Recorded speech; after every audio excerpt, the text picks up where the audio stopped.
तो फिर कैसे हैं प्यारे बच्चों, मजा आ रहा है पढ़ने में या नहीं? चलो ठीक है। आज की क्लास में नया चैप्टर पढ़ेंगे, नई शुरुआत करेंगे। पिछली क्लास में क्या हुआ था कि पूरा टॉपिक हमारा कंप्लीट हो गया था, तो हमने फाइनली उसको खत्म कर दिया था। क्वेश्चन आंसर्स उसमें मैंने 2-3 दिए थे, पर आप लोगों ने उसके आंसर्स नहीं दिए। कोई बात नहीं, अभी भी टाइम है, उसके आंसर्स कमेंट करके बता देना। और हाँ, ये भी बता देना कि वो समझ में आया या नहीं आया, ठीक है? चलो आज के टॉपिक की शुरुआत करते हैं। तो देखो आज का टॉपिक क्या है। सबसे पहले आज का टॉपिक, टुडेज टॉपिक, आज का टॉपिक क्या है? आज का टॉपिक हम शुरू कर रहे हैं ज्योग्राफी का chapter number 2। Chapter number 2 geography.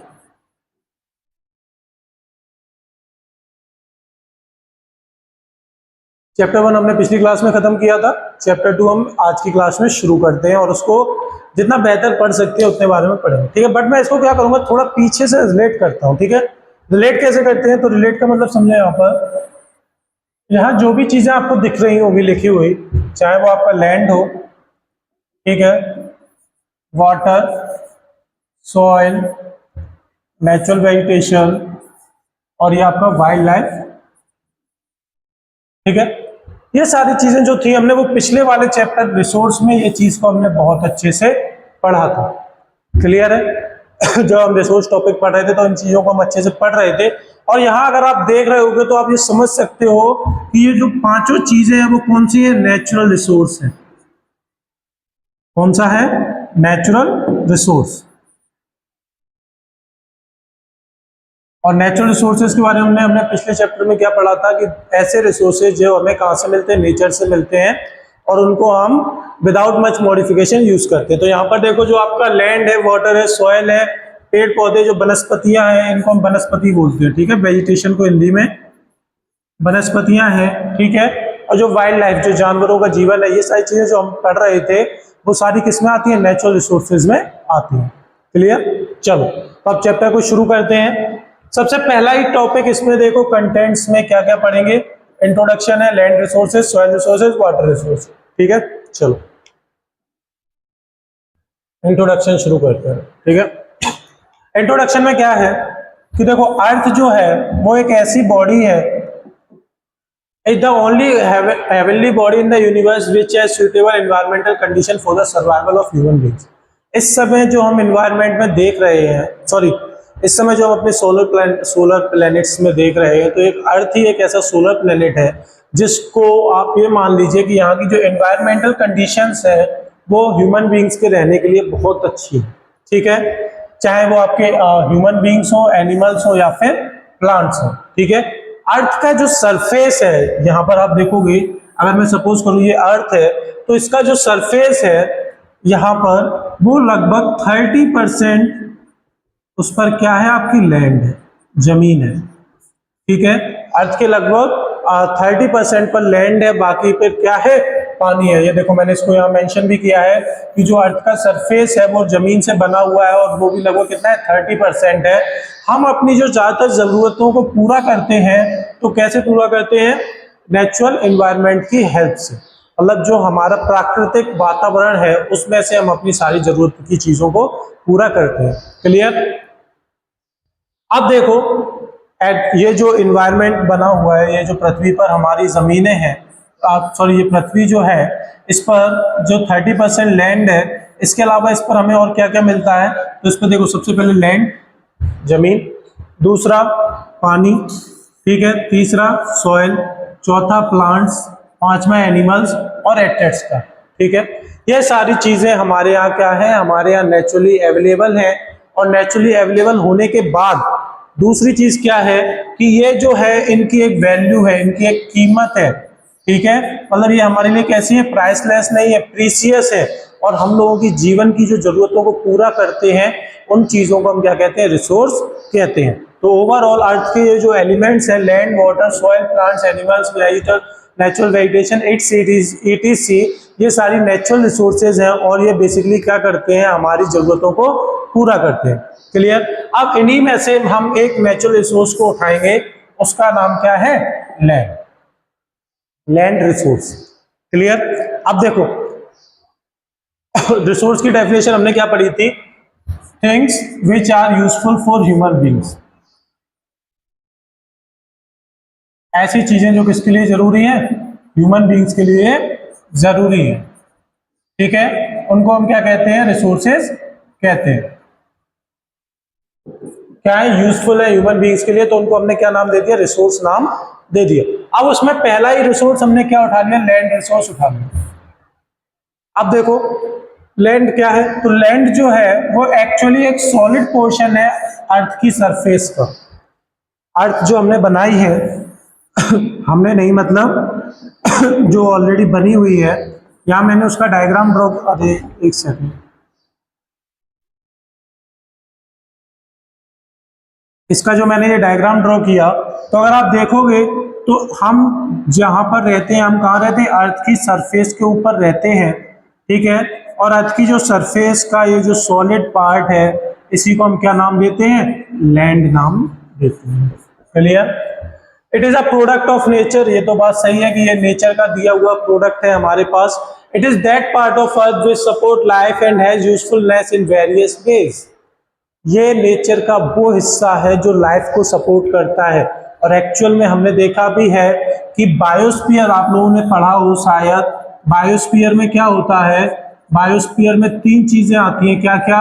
Land, air and water. ये 3 चीजें आपस में इंटरेक्ट करके क्या करती है? लाइफ को सपोर्ट करती है। तो देखो यहाँ पर कि अर्थ पर लैंड एक ऐसी चीज है जो हमारे लिए बहुत यूजफुल है, ठीक है, कई सारे वेज में। दूसरा, land is very important source needed by the human beings.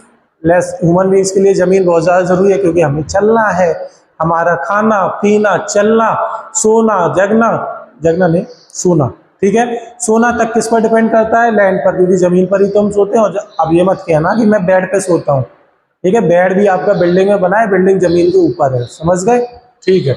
अब देखो इसकी एक क्वालिटी और क्या है कि ये इनएग्जॉस्टिबल है, कभी खत्म होने वाली चीज नहीं है, ठीक है।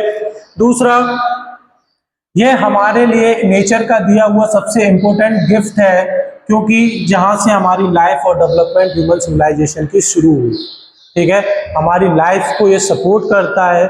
इसके साथ साथ आप ये मानिए कि हम जब सिविलाइज हुए ना, मतलब हम जब चीज़ों को सीखना हमने शुरू किया, तब लैंड की हमने बहुत हेल्प ली। कैसे? हमने उस पर खेती करनी शुरू की, जिससे हमें वहाँ पर खेती करने के बाद हमें एग्रीकल्चर के थ्रू खाने पीने की चीज़ों की ज़रूरतें पूरी होनी शुरू हो गई, ठीक है। आप ऐसा तो था नहीं कि हवा में कहीं बीज लगाया और वो ग्रो कर गया, नहीं, लैंड की जरूरत थी, समझ गए? इसके बाद in fact it is both the renewable and non renewable resource. अब देखो ये क्या बात है, अब इसको ये क्या कहा गया है आपसे? Renewable and non renewable resource कैसे? देखो ये रिन्यूएबल इसलिए है क्योंकि हम कभी खत्म नहीं होती है, ठीक है। नॉन रिन्यूएबल इसलिए क्योंकि हम जमीन का क्या करते हैं, कभी कभी दुरुपयोग कर देते हैं, मतलब जो जमीन फर्टाइल थी वो फिर क्या हो जाती है? नॉन फर्टाइल हो जाती है, अगर हम उसको एक्सेस अमाउंट पर उस पर ओवर ग्रेजिंग करें या फिर उसको पेस्टिसाइड्स यूज करें, तो ये सारी चीजों से वो नॉन फर्टाइल हो जाती है, जो किसी यूज की नहीं रहती, समझ गए? चलो अभी इसको इतना आगे डीपली नहीं पढ़ते, जब आगे पढ़ेंगे तो हम और देखेंगे। क्लियर? आगे बढ़ते हैं। लैंड यूज, तो देखो लैंड का क्या क्या यूज है, तो देखो सबसे पहला यूज ये है कि the land is determined by various environmental factors. देखो सबसे ऊपर लिखा है land use is characterised by the arrangement and activities input by people to produce change or maintain a certain land type. अब ये चीज तो मैं आपको पहले भी बता चुका हूं कि हम रिसोर्सेज को कैसे यूज करते हैं, हम रिसोर्सेज को अपने अकॉर्डिंगली यूज करते हैं, जैसा हमें उसको बनाना है उस तरीके से हम उसका इस्तेमाल करना शुरू कर देते हैं। यही बात यहाँ पर पूरी लिखी गई है, ठीक है, यहाँ से लेके यहाँ तक जैसी हमें जरूरत पड़ती है हम उसके अकॉर्डिंग उसका इस्तेमाल कर लेते हैं। पर जो लैंड का यूज है वो कई सारे और फैक्टर्स पर डिपेंड करता है, जैसे आपकी वहाँ की सॉइल कैसी है, वहाँ का क्लाइमेट कैसा है, टोपोग्राफी मतलब होती है उस पर्टिकुलर रीजन की बात की जाए, ठीक है, और वहाँ का वेजिटेशन, वहाँ कैसे पेड़ पौधे प्लांट्स होते हैं, ये सारी चीजें भी जरूरी मायने रखती है, तभी हम उस जगह की लैंड का इस्तेमाल कर सकते हैं। फॉर एग्जाम्पल मैं आपको बताऊं कि आपने क्या किया, आपने कहा कि देखो यहाँ पर एक खाली जगह है, अब हमें इसका उपयोग करना है। तो पहले मैं वहां पर ये चेक करूंगा कि यहाँ की मिट्टी कैसी है, सॉइल कैसी है, वहां का क्लाइमेट कैसा है, वहां का रीजन कैसा है, ठीक है, और वहां के प्लांट्स वहां का वेजिटेशन सिस्टम कैसा है, वहां पर प्लांट्स वगैरह ग्रो कर भी पाएंगे या नहीं कर पाएंगे, सॉइल उसको सपोर्ट कर भी पाएगी या नहीं कर पाएगी। देन आफ्टर मैं डिसाइड करूंगा कि इस जमीन का मैं इस्तेमाल करूं या ना करूं, ठीक है। Land is use governed mainly by two sets of factor which are as following. Are as following मतलब आगे देखते हैं। फिजिकल फैक्टर्स क्या है आपका सबसे पहला point, physical factors. Physical factors में क्या है, तो फिजिकल फैक्टर्स में देखो कि सबसे पहले वहां का टेम्परेचर, दूसरा पॉइंट वहां का मॉइस्चर, ठीक है, तीसरा वहां का सॉइल, चौथा वहां का टेरेन। ये सभी चीजें मायने रखती हैं, ये सभी चीजें क्या करती हैं, मायने रखती हैं कि वहां की लैंड को हम किस तरीके से इस्तेमाल कर सकते हैं और किस तरीके से इस्तेमाल नहीं कर सकते, वो मतलब हमारी यूजफुल रहेगी या नहीं रहेगी। तो ये पॉइंट याद रखना, क्या क्या मायने रखता है, टेम्परेचर, मॉइस्चर, सॉइल और टेरेन, ठीक है। इसके बाद non physical factors. Non physical factors क्या है कि वहां की कैसी कंडीशंस है, ठीक है, वहां टेक्नो-इकोनॉमिक स्टेटस, वहां ग्रोथ होगी या नहीं होगी, वहां की डिमांड है या नहीं है, और भी चीजें रहती हैं। इस पॉइंट को हम इतना ज्यादा इंपॉर्टेंस नहीं दे रहे अभी, ठीक है, बट हम इस पॉइंट को मेंशन करेंगे क्योंकि ये हमारे लिए जरूरी है, क्योंकि लैंड का इस्तेमाल किस तरीके से किया जाता है, क्लियर। बट हाँ, ऐसा मत समझना कि ये इंपॉर्टेंट नहीं है, बट ये हमारे माइंड में रहना चाहिए, क्लियर। आगे फैक्टर अफेक्टिंग लैंड यूज, ऐसे कौन कौन से फैक्टर्स हैं जो अफेक्ट करते हैं कि लैंड को यूज क्या मतलब लैंड के इस्तेमाल में। तो देखो सबसे पहले फिजिकल फैक्टर्स। फिजिकल फैक्टर्स क्या, वहां के mountains, plateaus, plains, rivers, hills, slope of land, etc. अब देखो कोई चीज पहाड़ों पर है तो वहां की जमीन का इस्तेमाल हम किस पर्पज से कर सकते हैं, आप बताइए मुझे। पहाड़ों की जमीन का इस्तेमाल किसी पर्पज से हो सकता है, मुझे तो नहीं लगता, क्योंकि मैं ऐसे नहीं कह रहा हूँ कि उसको घर वर बनाने के पर्पज से, मतलब ये कहने का है कि वहाँ की खेती बाड़ी तो उस पर हम नहीं कर सकते, मतलब ये भी मत कहना कि टेरेस फार्मिंग, वो एक अलग कंसेप्ट है, बट कई सारे पहाड़ ऐसे रहते हैं कि उन पर कुछ भी करना मुमकिन नहीं है, तो वहाँ का लैंड यूज लैंड यूज है वो क्या होगा, प्रभावित होगा। और मैं क्या कहना चाहता हूँ कि वहाँ का जो खेती करने का या किसी और पर्पज से हम उसकी जमीन को इस्तेमाल नहीं कर पाएंगे, ठीक है। अब यही आपका प्लेटू एरियाज हो गया, वहां पर भी दिक्कत है, बट आपका जो प्लेन एरियाज हो गया, ठीक है, प्लेन एरियाज का हम प्लेन एरियाज पर जो भी लैंड आती है उसको हम बहुत अच्छे से इस्तेमाल कर लेते हैं, चाहे वो एग्रीकल्चर पर्पज से हो, रोड्स बनानी हो, बिल्डिंग्स बनानी हो, वॉट एवर, उसको इजिली इस्तेमाल कर लेते हैं, ठीक है। Which indirectly have a great bearing upon the human beings. ये सारी चीजें बहुत ज्यादा मायने रखती हैं, जब इन चीजों के बारे में देखा जाता है तो इनकी वजह से लैंड यूज जो है वो प्रभावित होता है या नहीं होता, ये हम डिसाइड कर लेते हैं, ठीक है। सेकंड है जियोलॉजी। अगर हम ज्योग्राफिकल रूप से देखें तो रॉक्स जैसे इग्नियस रॉक्स हुई, सेडिमेंट्री रॉक्स हुई या फिर मेटामॉर्फिक रॉक्स हुई, जो सॉइल फॉर्मेशन में क्या करती हैं, हेल्प करती हैं।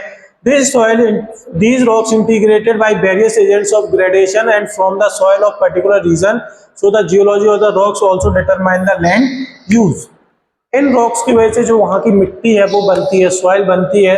अब उस इनका क्या यूज रहता है, इनका क्या रोल रहता है, इनका रोल ये रहता है कि वहाँ पर कैसी मिट्टी आ रही है, ठीक है, वहाँ पर कैसी मिट्टी रहेगी, इस वजह से क्या होता है उस जमीन का इस्तेमाल करना बहुत ज्यादा प्रभावितशाली रहेगा या नहीं रहेगा, ये डिटरमाइन करना पड़ता है, क्लियर।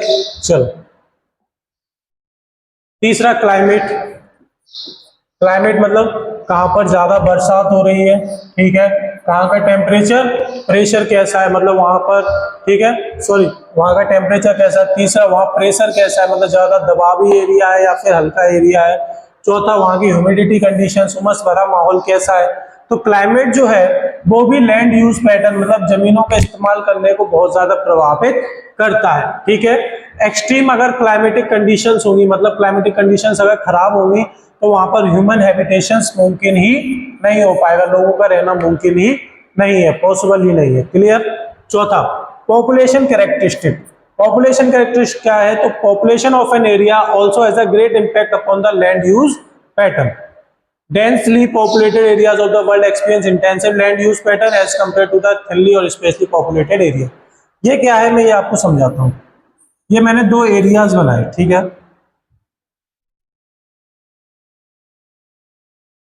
मैंने यहां क्या किया, मैंने यहां देखा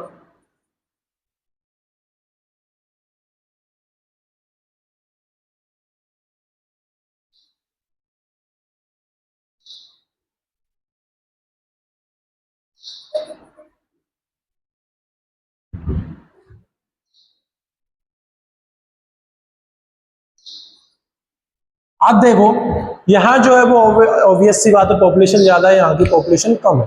अब यहाँ जो भी हमें ये पोर्शन दिख रहा है, ये जमीनी हिस्सा जो भी हम देख रहे हैं, वॉटेवर ये जो आपके बीच में लैग है, आप ये समझो कि यहाँ पर कंटिन्यूसली इस जमीनी हिस्से का इस्तेमाल किया जाएगा, ठीक है।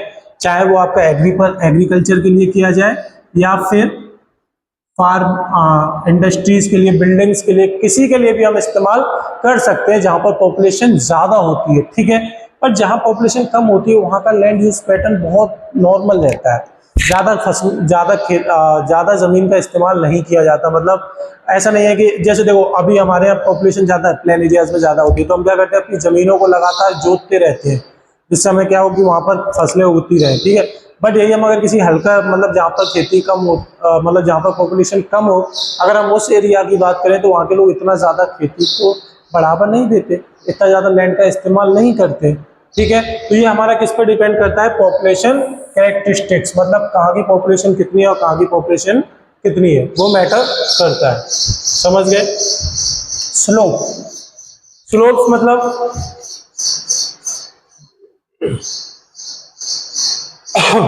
स्लोप, स्लोप मतलब आप ये बताओ, आप ऐसी जगह पर रहना पसंद करोगे या फिर इस जगह पर। ऑब्वियस सी बात है, अगर कोई वैसा स्लोप होगा, मतलब जैसे पहाड़ों से होता नहीं है ढलान टाइप का, उस स्लोप पे क्या मकान बनाना या उस जमीन का इस्तेमाल करना कोई पैटर्न बन पाएगा, नहीं बन पाएगा, ठीक है। बट जब हम नॉर्मल स्लोप्स पर रहेंगे तो हम वहां पर आराम से रह सकते हैं। आप इसको रीड आउट करेंगे तो सेम पॉइंट हमने यहाँ पर मेंशन बताया है, ठीक है। ह्यूमन वांट्स एंड नीड्स, देखो ये पॉइंट है, इसमें आपको ये बताया जा रहा है कि जो लोगों की जरूरतें हैं वो कभी भी पूरी नहीं हो पाती, ठीक है। यही मैंने लिखा है। चाहे देखो हम देखते हैं कि लोगों की जरूरतें और इच्छाएं जो है वो अलग अलग है, ठीक है। जो लोग शहरों में रह रहे हैं उनको ज्यादा जमीनों की जरूरत है, किस लिए, बिल्डिंग्स बनाने के लिए, स्टेडियम्स बनाने के लिए, होटल्स बनाने के लिए, रेस्टोरेंट्स बनाने के लिए, रोड्स बनाने के लिए, रेलवेज के लिए, ठीक है। और जो लोग रूरल एरियाज में रह रहे हैं वो, उनको लैंड की जरूरत क्या है, एग्रीकल्चर पर्पस के लिए, ठीक है। तो लैंड यूज पैटर्न जो है वो इन सारी चीजों की वजह से भी प्रभावित होता है कि हम किस जमीन का किसके लिए इस्तेमाल कर रहे हैं। क्लियर। चलो अदर फैक्टर्स, अदर फैक्टर्स क्या है कि प्रेजेंस और अब्सेंस ऑफ सॉइल कवर, वहां पर मिट्टी है या नहीं है। दूसरा अवेलेबिलिटी ऑफ सरफेस और अंडरग्राउंड वाटर, वहां पर पानी की सुविधा है या नहीं है। लेवल ऑफ टेक्नोलॉजी अवेलेबल, वहां टेक्नोलॉजी कितनी है कितनी नहीं है। और एक और है the improvement value of the available land, the improvement value of the available land, जो जमीन है वो उसकी क्या कीमत मांगी जा रही है, वो चीजें भी मैटर करती है। क्लियर। तो ये हमने लगभग 6 से 7, मतलब यहाँ हमारे कितने फैक्टर्स हो गए थे, यहाँ लगभग हमारे 6 फैक्टर्स हो गए थे। इसके बाद हमने ये इसमें 7वें में 4 फैक्टर्स और ऐड किए, मतलब लगभग 10 फैक्टर्स ऐसे हैं जिन पर हमारा लैंड यूज पैटर्न डिसाइड होता है। क्लियर। चलिए